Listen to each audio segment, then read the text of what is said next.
Hindi with Deepa Singh में आप सभी का स्वागत है। आज हम कक्षा 8वीं की कविता अनमोल वाणी के बारे में पढ़ेंगे, जिसे लिखा है 2 संत कवियों ने। उसमें सबसे पहले संत कवि हैं संत कबीरदास जी। आइए उनका परिचय जानते हैं। संत कबीर जी का जन्म लगभग 1398 उत्तर प्रदेश में हुआ था और इनकी मृत्यु लगभग 1518 में हुई है। आइए इनका परिचय देखते हैं। ये संत कवि भक्तिकालीन निर्गुण काव्य धारा के संत कवि हैं और इन्होंने मानवता और समता का समर्थन किया था। समता अर्थात समानता का। भक्तिकालीन निर्गुण काव्य धारा ये एक कविता का प्रकार है। इनके द्वारा लिखी गई रचनाएं हैं साखी, सबद, रमैनी और इन तीनों का संग्रह बीजक नामक ग्रंथ। अर्थ कबीर जी ने अपने दोहों के माध्यम से मनुष्य को सद्गुणों को अपनाकर आगे बढ़ने के लिए कहा है। पहला दोहा है, जैसा भोजन खाइए वैसा ही मन होए, जैसा पानी पीजिए तैसी बानी होए। अर्थात हम जैसा भोजन खाते हैं हमारा मन भी वैसा ही होता है।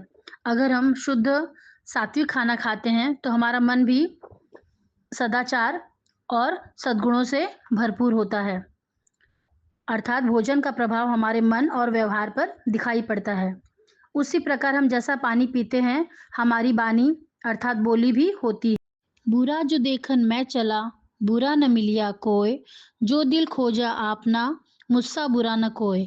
अर्थात जब मैं दूसरों में बुराई देखने चला तो मुझे कोई भी बुरा व्यक्ति नहीं मिला।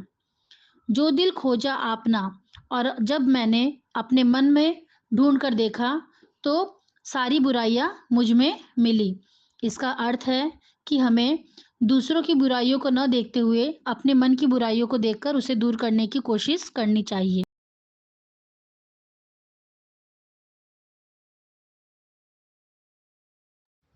दूसरे कवि हैं भक्त सूरदास जी। इनका जन्म लगभग 1478 में आगरा उत्तर प्रदेश में हुआ। इनकी मृत्यु 1563 से 1591 के बीच हुई है, अर्थात इसकी कोई निश्चित तिथि नहीं दी गई है।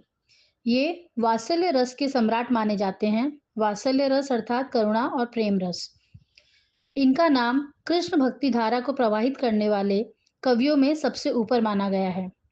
इनके द्वारा लिखी गई रचनाएं हैं सुर सागर, सुर सारावली, साहित्य लहरी, नल दमयंती आदि।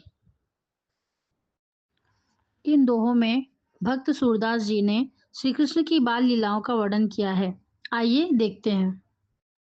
मैया कबही बढ़ेगी चोटी, कितनी बार मोहि दूध पियत भैया अजहू है छोटी।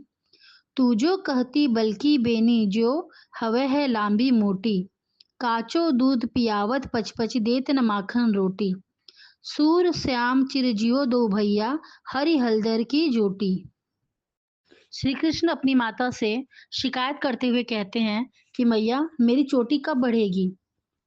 कितनी बार मुझे दूध पियत भई, अर्थात मैं कितनी बार से दूध पी रहा हूँ लेकिन यह अभी भी छोटी ही है। तू जो कहती बल्कि बेनी जो हवे है लांबी मोटी, आप कहती हो कि मेरे बाल भी भैया बलराम की तरह हो जाएंगे, जो उनकी चोटी जो लंबी मोटी है उसकी तरह मेरे भी बाल हो जाएंगे। काचो दूध पियावत पची पची देतन माखन रोटी, और आप मुझे पची पची अर्थात बार बार सिर्फ कच्चा दूध ही देती हैं पीने के लिए, मुझे माखन रोटी नहीं देती हैं। इस प्रकार श्री कृष्ण अपनी मैया यशोदा से शिकायत करते हैं। सूर श्याम चिर जियो दोई भैया, हरि हलदर की जोटी। सूरदास जी कहते हैं कि दोनों भाई अर्थात हरि हलधर श्री कृष्ण और बलराम की जोड़ी हमेशा चिरंजीव रहे अर्थात दीर्घायु होवे। इस प्रकार हमने देखा इन दोनों संत कवियों के दोहों को। आशा है इन दोहों का स्पष्टीकरण आप सभी को समझ में आया।